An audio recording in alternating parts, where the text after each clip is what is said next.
Today I want to talk to you about my 5 best indoor or house plants. And my ratings are based on 3 factors. One is looks, how attractive they look. Second is their ability to actively grow inside the house. And third is ease of growing, how they are less sensitive towards water, light, or nutrition. And I've considered all these 3 factors together and rated these plants, and my number 1 pick here is red aglaonema. I like red aglaonema because of its red leaf color. It's cool to have this red looking plant inside the house. It actively grows. You'll see new foliage coming from the top. You can have these red aglaonema for many years. They will get bigger and grow, which is very nice to have these plants for a longer time. They are also very less sensitive to light, so you don't need to be growing it next to the window. It grows very well in a low light condition as well, and it makes it very unique. There is also a green aglaonema, which looks very similar, but it has a green leaf. They are also a very popular house or indoor plant, but I'm a big fan of red aglaonema instead of green. Let's move to the second one. Second one is philodendron. There are 2 kinds of philodendron. One is more vine kind, climbing kind. Other one is upright kind. And my favorite one is climbing or vine kind. Among these climbing or vine kind, that in my experience, I have gotten very successful with hurt-leaf philodendron and Brazilian philodendron.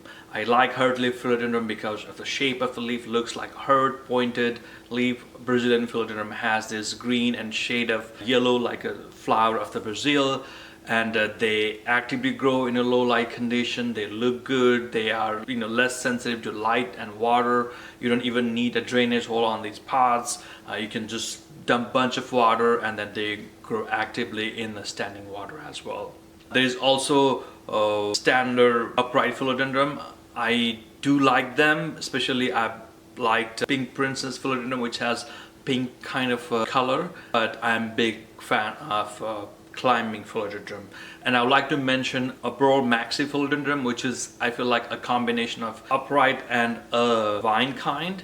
And I like it because it's very silky, smooth leaf, and it's also very easy to grow, similar to other philodendron I mentioned. So that's my second pick, philodendron. Third pick is pothos, which look very similar to philodendron, and there are different kind of pothos. And a big differentiating factor is the leaf. Philodendron leaf tend to be more thinner and smooth, versus pothos tend to be more thicker and a little bit more rougher than the philodendron. So the pothos, I have had successfully grown 3 kind of pothos: golden pothos, marble queen pothos, and satine pothos. Looks like there are different kinds, so everyone looks very unique and different. Easy to grow, low light, lot of water, standing water. Does actively grow. They cover the wall. I like these pothos and philodendron to grow on a hanging plant so that it sprawls down and covers the wall. So pothos are my third pick. And I've had a container where I've grown pothos and philodendron all in one container, only in the water, and just change that water once a week or 2 weeks, and they have actively growing plants in that container. So those 3. Now let's move to the fourth one, which is ZZ plant, very popular indoor plant. I have green and a purple ZZ plant. I like purple because it's purple and unique. I like ZZ because they have this zigzag leaf pattern, a little bit cool.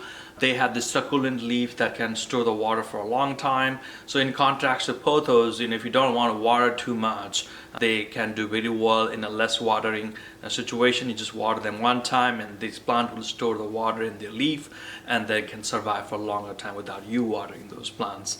I have not really seen ZZ actively growing, but they have not died. Also, I've had ZZ for 3 years, and they randomly sometimes get new shoots, and takes forever to grow these new shoots, but it doesn't get lushy and big, but it doesn't die as well. So that's why it's in fourth position. So let's talk about my 5th pick, which is Dracaena. So when I say Dracaena, I'm referring towards Sansevieria varieties. That is a very popular indoor house plants. Now there is no Sansevieria varieties. All Sansevieria genus has been moved to Dracaena genus. So plants, we used to call them, or we still call them, snake plant or mother-in-law tongue or Sansevieria. Now is a Dracaena plant, and that is very common indoor house plant, and they're very easy to grow in low light condition, in low water, and they purify the air. And there are different varieties and kinds of Sansevieria or Dracaena, and I personally have grown Dracaena angolensis, which has this cylindrical kind of leaf, and Dracaena trifasciata, Futura robusta. Those are the two varieties I've successfully grown, but there are different kinds of Dracaenas or Sansevierias. So there are other plants and other species of Dracaena I like and want to include in the fifth position. Is a corn plant, is also very good, grows very well in low light condition, and looks good as well.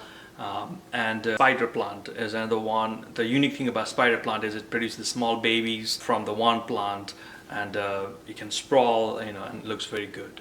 So those are my all 5 picks, and so these 5 picks are more, if you are a beginner grower or beginner stage of this indoor growing, I would like you to try these 5 plants first, because they're more safer, that you're not going to kill them.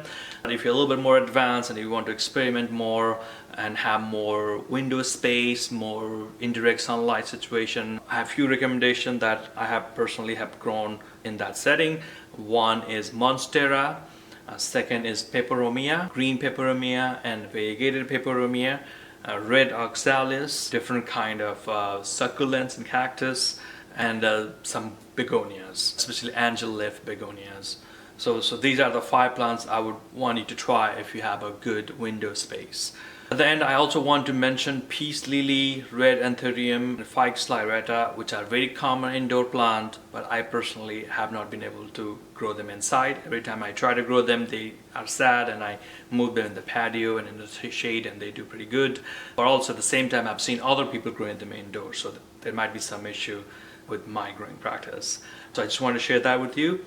Other than that, that's all I had for today, and if you have any comments, any curiosity or questions, please free to comment below.